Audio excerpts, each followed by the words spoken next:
Hello friends, இன்றைக்கி நம்ம வீட்டில் லஞ்ச் மெனு என்னென்னா, நம்ம வீட்டில் செய்யல. இன்றைக்கி ரொம்ப போர் அடிக்குது. வாரத்தில் எத்தனை நாள் தான் நம்ம சமைச்சிட்டே இருக்குது. ஒரு நாளைக்காவது நம்ம வீல்ஸ் வாங்கிட்டு வந்து சாப்பிடலாம் அப்படின்னு இன்றைக்கி மீல்ஸ் தான் வாங்கிட்டு வந்துருக்கோம். மீல்ஸில் என்னென்ன கொடுத்துருக்காங்க அப்படின்றத பார்த்துடலாங்களா. இப்போலாம் கொடுத்துருக்காங்க, எல்லாம் உடஞ்சி போச்சு. ஒயிட் ரைஸ் பாருங்க. ஒயிட் ரைஸ் சாதம் ரொம்ப சூப்பராக நல்லா உதிரியாக இருக்குது. இப்படி சாதத்தை இப்படியே தட்டில் வச்சுக்கலாம். சாப்பாடு ரொம்ப சூடாக இருக்குது. இன்னும் சாம்பார் கொடுத்துருக்காங்க, அப்படியே கொஞ்சமாக ஊற்றிக்கலாம். சாம்பாருக்குள்ளே பார்த்திங்கன்னா சுரக்காயெல்லாம் போட்டு சாம்பார் வச்சுருக்காங்க.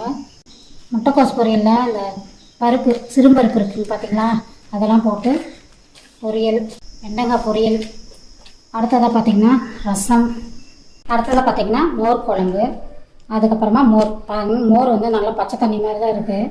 ஆனால் 80 ரூபாய்க்கு தகுந்த ஒரு சாப்பாடும் குழம்பு, அதுக்கு தகுந்த மாதிரி பொரியல் தான். டேஸ்ட் எப்படி இருக்குன்னு தெரியல, நான் சாப்பிட்டுட்டு உங்ககிட்ட சொல்லிடுங்க. ஃபஸ்ட்டு பொரியல் சாப்பிட்டு பார்ப்போம். வெண்டைக்காய் பொரியல் கொஞ்சம் டேஸ்ட்டாக இருக்குது. முட்டைக்கோஸ் பொரியல் சூப்பராக இருக்குது. ஆனால் உப்பு கொஞ்சம் கம்மியாக தான் இருக்குது. அடுத்ததாக சாம்பாரில் கொஞ்சமாக அப்பளம் வச்சு சாப்பிட்டுப்போம். ரொம்பவே சூப்பராக இருக்குதுங்க. 80 ரூபாய்க்கு செம்மையாக இருக்குது, குறைய சொல்ல முடியாது. சூப்பரான ஒரு லஞ்சு தான் இன்றைக்கி எங்கள் வீட்டில்.